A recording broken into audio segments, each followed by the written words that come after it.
So for calculating dilutions, we're going to start with a certain chemical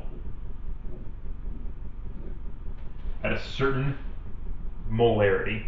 We'll say it starts at 12 molar. And we want to go to a solution of 6 molar. All right? How would we figure out how much of each to have? Well, we also need to know volumes. Let's say this has 50 milliliters. 50 milliliters. Intuitively, we could probably figure out how much water do I need to make this? How much water would I add to get this dilution? Well, 12 molar down to 6 molar, that is half. 50 milliliters, how much am I going to add? Well, I'm going to add another 50 milliliters of water, bring the total volume to 100 milliliters. That seems intuitive. We have a very proportional relationship here. An equation for this would just look like CV, concentration times volume, will equal concentration times volume. It's not going to change. That ratio isn't going to change. So I could say C1 V1 equals C2 V2. So it's just a nice simple relationship there. But why is that? Well, if we look at molarity as a concept, let's say let's just use that 12 molar solution again. 12 molar hydrochloric acid. We'll say I've got 12 molar hydrochloric acid. Now, generally speaking, this is a stock solution concentration. If I want to keep a lot of hydrochloric acid on hand, I'm not going to keep 17 liters of a 1 molar solution.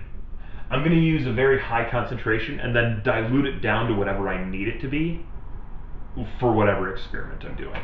This way I can keep a liter of this and I still have as much as I'm going to need for a month or 2 months or whatever. So the initial volume of this isn't really going to matter. But once I get to an experiment, let's say I need 50 milliliters of 0.25 molar. How would I figure out how much of this to add? Obviously, the rest of it is going to be water. I'm always going to be adding water to dilute things. So I'm going to need to know how much of this do I put into a beaker and then fill the rest up to 50 milliliters with water. How am I going to know? Well, quite simply, molarity, remember, this is really going to be 12 moles per 1 liter. I need to get down to 0.25 moles per liter. So the first thing I'm going to do, I'm going to figure out how many moles are in this thing. How many moles is this actually going to be? Well, to do that, 0.25 moles per liter, remember that's what molarity is, times that 50 milliliters. Now, liters to milliliters, that means I'm going to go boop, boop, boop with my decimal point. And I've got 0.05 liters. So 0.05 liters. That's going to cancel out liters, and I'm going to be left with moles. So when I do this equation, what I'm really saying is the moles on this side is going to be equal to the moles on this side. I'm going to have the same number of molecules in either case. So then once I've figured out how many moles I'm going to have, well then I just need to flip this again. Okay? So once I have that, let's do it over here. So now I've got just moles, so now I need to get back to just liters. So I'm going to multiply this by the reciprocal of this. So I'm going to put moles on bottom because I need to get rid of moles. So 12 moles per 1 liter. And now look, my units will cancel out and I'll be left with just liters. So that'll tell me the volume that I'm going to need to have. So let's look at another example. So let's say I've got 10 molar sodium hydroxide, just a stock solution of sodium hydroxide, and I need to get to 0.1 molar, and I need 200 milliliters of it. Right? So how am I going to figure this out? Well, let's just use that equation again. So I've got C1 V1 equals C2 V2. So the concentration I'm trying to get to is 0.1 molar. So 0.1. And let's write out what molarity actually is. That's moles per liter.